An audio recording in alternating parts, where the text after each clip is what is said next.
Hello, friends. This is Becky with Becky Budgets coming on here to do our August week 1 budget.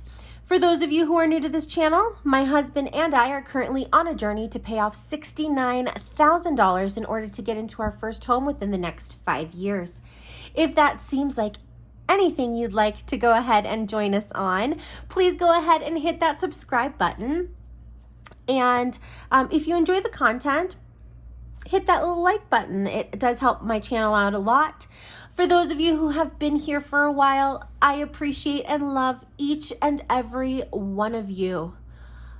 I definitely want you all to know that the advice that you give, the support, it all helps me and my husband stay on track. So I appreciate you. Don't ever hesitate to say hi to me in the comment section. I absolutely love interacting with all of you there. Okay, so welcome to a new week and a new month at that, which is always really exciting for me. Let me go ahead and pull up our monthly calendar. Now, if you're wondering how I do set this up, I did add the way I set up my budget or prepared my budget in a playlist. So feel free to watch that. But I wanted to go ahead and open to the spread because there are a couple things to note. So we are bringing in my husband's paycheck from the 28th, and then I get paid on Monday, the 1st. So because those are bigger paychecks, I like to lump our bigger bills onto those dates. So we are going to go ahead and cover everything through his next paycheck, which is the 4th. And then I'm going to go ahead and add on the Capital One, which is currently my husband's Barclay, the Audible, and we'll cash flow the Microsoft Office renewal, and then that big Excel. So you'll see those kind of show up on week 1, and that way the rest of the paychecks in the month are only going to have about 4 or 5 bills to cover, and that just makes it a little easier for us. So let me go ahead and turn that page. If any of you are wondering, I do use one of these Erin Condren dashboards. I absolutely love Wonder Woman. She's my favorite superhero. And they came out with a line. So I did buy the dashboard. I was looking for a good way, because we stagger our variable envelopes. I was looking for a good way to track that without, spending unnecessary on Post-its and things like that. So I think that this is the way I'm going to go ahead and do that. We'll see how this works. And then with these extra lines, I just figured I would keep a tally of how much money we add towards our snowball every month to keep us motivated. So that's just in case you were wondering. Now let's go ahead and get started with week 1. So week 1 is our bigger income of the month, because I do get paid monthly and my husband gets paid weekly. So right now we're going to go ahead and budget for my husband's July 28th paycheck. Now, he has been on vacation, and this will be a vacation check. What we did notice last week is that my prediction was pretty spot on. I was off by 20 cents. So I feel pretty confident that his income is going to be around $667. Now, I am kind of at a weird place with being able to budget my paycheck because I did just get a raise. So As you noticed on my monthly budget, I want to stay pretty conservative with this. So I'm going to go ahead and plan that I will bring in $4,000. We'll have a better idea of this once I get paid on the 1st. Now, I do, or both of us actually, get paid pretty variably because we do get paid per hour. So even though I get paid once a month, it does vary from month to month. So I'm going to have to keep my eye on my check for the next 6 months to see how it varies. Then we're going to go ahead and put a spot for savings in case we have to dip into that. And then I don't have a spot for the rollover this week, because we are going to go ahead and get the $500 from my dad. So it's going to be $500. For those of you who are new to the channel, my husband and I do rent an apartment, and we were notified in June that the rate was going to go up $488. After going back and forth as to what our decisions were, the rental market here in Colorado is astronomical, and we were going to pay nearly the same to move into a studio. So we did talk to my dad, and after toying with the idea of moving in with him, decided that he would go ahead and gift us $500 a month so that we don't move too far away, since we are about a mile away from him, and we're here in case of anything that he and his wife need. And we are beyond grateful for it, but we're hoping that we can pay him back somehow. So, long story short, here is our, we're getting $500 from him starting at the end of July. So, let's add these values together. And we're looking at an income of $5,167. Now, as I showed you, we are going to be pulling a couple more bills this week in order to help the rest of the month out. So my plan is to pay rent, which is always due on the 1st of the month. Then our Upstart loans, which are our personal loans. We've got 2 of them, and they're lumped together. They come out on August 2nd. We have Allstate, which is our car insurance. That also comes out on the 2nd. Then we've got my Barclay card, which is the card that is taking over the it's taking over the principal for the Dell. So that is currently due on August 5th. Then we have Capital One, which just got transferred to my husband's Barclay. We got a 0% on that through August of next year. The due date for the Capital One is on the 5th, and we're in the midst of doing that change. So if it's not taken care of before the 5th, I am going to go ahead and put that payment onto that card. Then we have Audible. After taking a 3-month hiatus from Audible, I did notice that I was not using all of my credits fast enough, and I am quite behind on a lot of books that I've already purchased. So I did call Audible, and we are going to do a bi-monthly plan. So we'll be charged every other month, and I don't know exactly what that's going to look like. So I'm going to assume it's going to be the normal rate until I get the new number. Now, I am also going to pull our Excel bill. Excel is our energy and gas company. That is due on August 8th.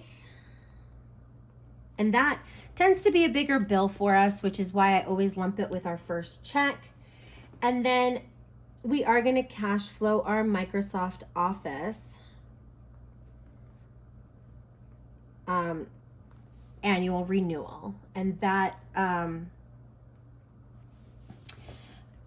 is going to be charged. It's actually going to be charged automatically onto the Dell. So I'll have to transfer funds to cover that, since we do have the Dell account at a zero since we did the balance transfer. So what I decided to do was I'm going to budget $2,200 for this first month, since it is going to be prorated. My plan is to go ahead and budget about $2,500 moving forward. But because it is prorated 2 weeks, I feel comfortable doing $2,200. I'll be honest with you, it could be more than that, because we do have to pay for trash and gas and water. But this will be about as much as we should pay. Now, the Upstart loans do come out for a steady $1,652 every month.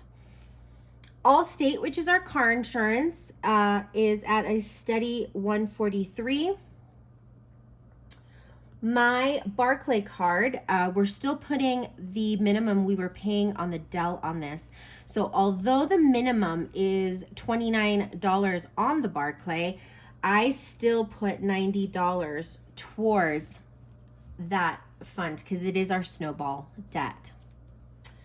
Capital One has been getting a consistent $80. My plan is that once I find out what the minimum is on my husband's Barclay, I'm going to continue putting those $80 that we pay towards Capital One every month, just to get that paid down as well. Now, my Audible subscription has always been $16.15. So I'm going to go ahead and budget $17 for that. We did already get our Excel bill, and it's about $289 and some change. So I'm going to budget $290 for that. And then our Microsoft Office is going to come in at a budgeted amount of $73. Now, when I add these values together, ooh, let's see.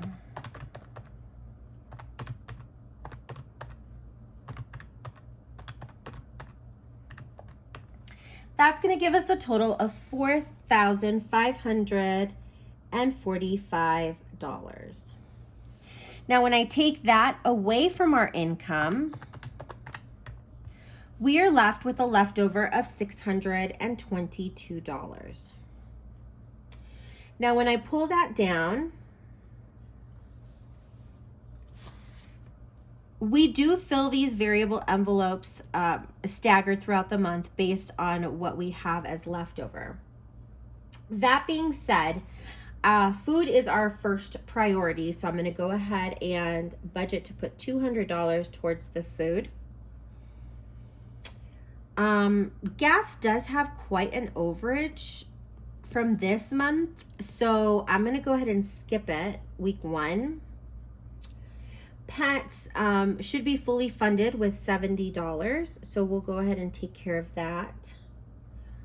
We'll hold off on paying my personal and my husband's personal this first check. We'll add $25 of the $75 to eating out, and then we'll go ahead and take care of the miscellaneous. I do like to fill that first thing in the month because it kind of sets everything in my mind in order. So when we add these together, we are left with a total of $345.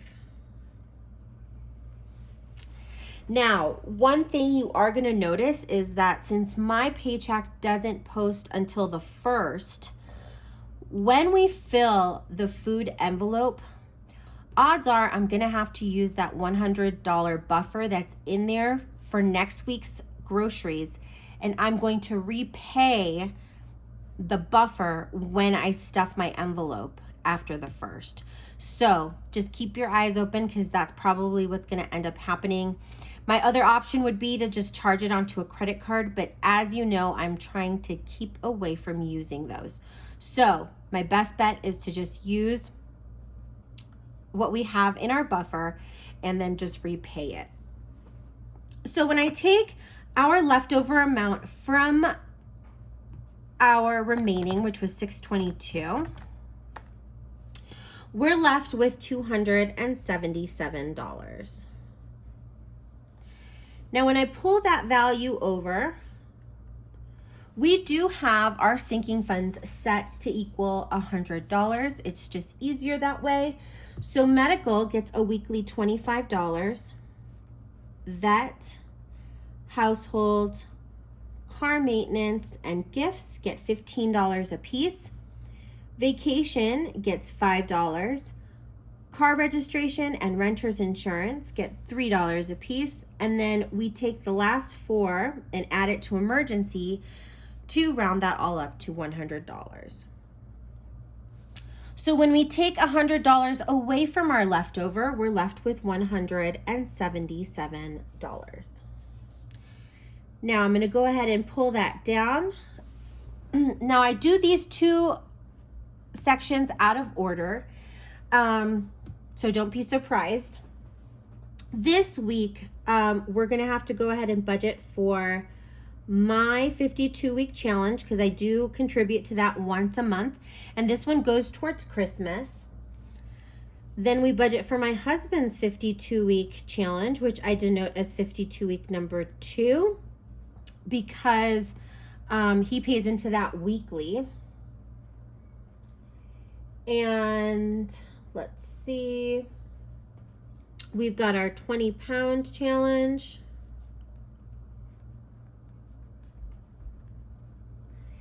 And our buffer. And before I forget, let me add a spot for buffer down here, because we are keeping an eye on that. Our mini goal is to get each of the accounts that we have, we've got 2 bank accounts, to $100 buffer. But we're doing it very slowly, because our main goal is to definitively pay off debt. So my husband is going to go ahead and put $30 this week. I'm going to go ahead and put my $130 this week. I don't budget anything for our 20-pound challenge, and I don't budget anything for the buffer. So with this information, I know that our savings total has to equal $160. Now I can go ahead and jump up here. And since I know that our leftover was $177, and I need to have at least $160 for our savings, I can confidently let you know that I'm going to plan on putting $17 towards our snowball. So that 17 minus the 177 is going to leave us with the 160 that we need for that zero-based budget. So when I pull that 160 down, 160 minus 160 equals 0. Now, keep in mind that what I'm actually going to pull for our snowball this upcoming week is the $90 that we usually paid to Ardell plus the 17. So we are looking at about $107 that we're going to pull for week 1 for our snowball debt. Now, as always, let's go ahead and check my math. So we have our income total of 5167 minus our bill total minus the envelope total minus the 100 going to sinking funds, the 17 going to our snowball, and then the 160 that goes into savings. And that, my friends, gets us to that zero-based budget. Perfect. We are all set for week 1 of August. As I had mentioned before, my paycheck will most likely not post until Monday because it gets paid on the 1st of the month. So that being said, I will not be back on Thursday with our updated numbers. I'm still going to stay consistent with our updated spending calendar, so I will post that on Wednesday. And on Friday, I will go ahead and do our budget closeout, since we should have the July budget closeout set by Friday afternoon. Now, that being said, my videos are going to be a little out of order, so please bear with me because I do like to stay consistent, but I'll keep you all posted with what the plan is as I have more information. If you've gotten to the end of this video, because I know it was a little long, thank you so very much for taking the time out of your day to watch this content. I do very much appreciate it. I hope that each and every one of you has a great rest of your weekend and that your upcoming week is amazing. Thank you again, and I hope you have a great day. Take care. Bye.